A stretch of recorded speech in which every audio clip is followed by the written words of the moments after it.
James Kaufman, World News Report today. The U.S. Navy has sent aircraft carrier strike groups to surround China. The United States has surged naval power in the Western Pacific, deploying 2 carrier strike groups and an amphibious assault ship as China expands its own carrier operations. The USS Abraham Lincoln and the USS George Washington are operating with F-35C equipped air wings under the 7th Fleet, while the USS Tripoli and cruiser USS Robert Smalls visits Vietnam, underscoring growing regional partnerships.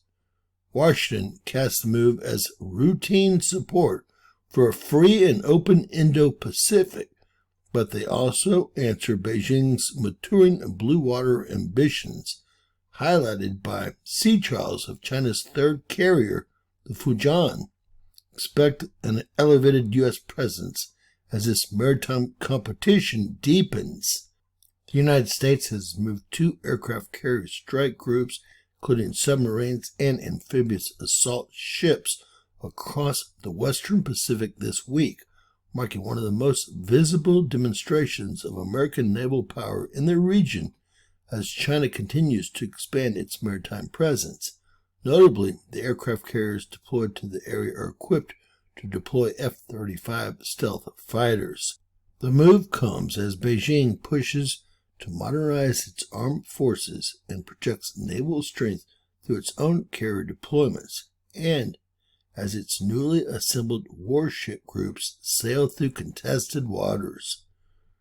Quote, the USS Abraham Lincoln, flagship of the Abraham Lincoln Carrier Strike Group, is underway conducting routine operations in the U.S. 7th Fleet area of operations, demonstrating the U.S. Navy's long-term commitment to a free and open Indo-Pacific. The full Navy caption reads, the Chinese foreign minister has not yet publicly commented on the decision. Still, the deployment will not go unnoticed, given that it marks the latest development in a steady back-and-forth display of capabilities among the U.S., its allies, and Beijing in the Western Pacific's strategic waterways.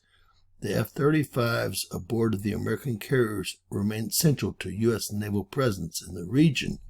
The jet family, which includes the F-35A for land-based operations, the F-35B for short takeoffs and vertical landings, and the F-35C for carrier operations, grants U.S. naval forces a broad reach across the region, even if the fighter jets are unlikely to be used at this stage. The 7th Fleet, which is responsible for the Western Pacific and Indian Ocean, remains the United States' most significant forward-deployed naval formation, with between 50 and 70 vessels in total, 150 aircraft, and more than 27,000 personnel operating at any given time. The fleet serves as the core of America's efforts in the Indo-Pacific region. The Abraham Lincoln, carrying F-35C jets, departed San Diego in late November to begin its Pacific deployment. A second carrier, the USS George Washington, is also active in the area. The ship continued operations in the Philippine Sea earlier this week following a port visit to Guam, which is the U.S.'s westernmost territory. Captain Tim Waits, commanding officer of the USS George Washington, praised his crew in a press release issued this week, noting that the carrier's mission is to preserve the peace, respond in crisis, and win decisively in war. Our presence in the Indo-Pacific and integration with our allies and partners gives us a strategic advantage that enables mission success, he added. While the carriers themselves are the most prominent symbols of American presence in the region, the deployment of additional assets allows the fleet to maintain coverage across the region. The amphibious assault ship, the USS Tripoli, which operates F-35B jets, entered Da Nang, Vietnam this week alongside the cruiser, the USS Robert Smalls. Their arrival in Vietnam marked the 30th anniversary of U.S.-Vietnam relations. The visit also occurred only months after the Tripoli arrived in Sesbo, Japan, as part of a scheduled rotation of U.S. forces.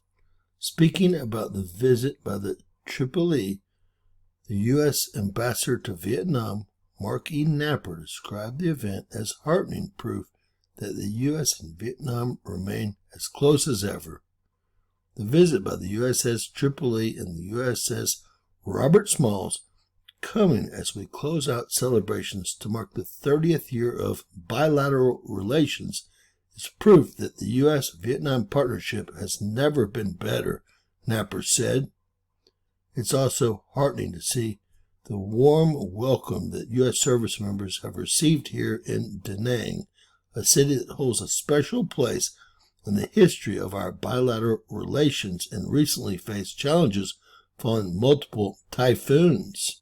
U.S. presence in the region is likely to remain elevated as Beijing continues expanding its carrier operations and long-range naval deployments. China's third aircraft carrier, the Fujian, began sea trials earlier this year, a milestone U.S. officials say reflects Beijing's ambition to field a fully modern blue water fleet capable of operating far from its shores. The Pentagon's 2024 China Military Power Report similarly warns that China is accelerating efforts to project power deeper into the Pacific, including through increasingly complex joint naval drills. A separate article explains that China has aimed almost all of their hypersonic weapons at these two carriers and at these carrier groups. Now, what does that mean for these carrier groups? Well, it's not pretty, to say the least, in my opinion. I believe it to be well known worldwide that the U.S. and its strike groups have really no defense whatsoever against these hypersonic weapons that China does field. And, ladies and gentlemen, basically, in my opinion, these carriers are nothing but sitting ducks unless they constantly have air power in the air. And I do mean constantly. God bless. Please share and subscribe, and always remember that anything is possible in Bizarro World.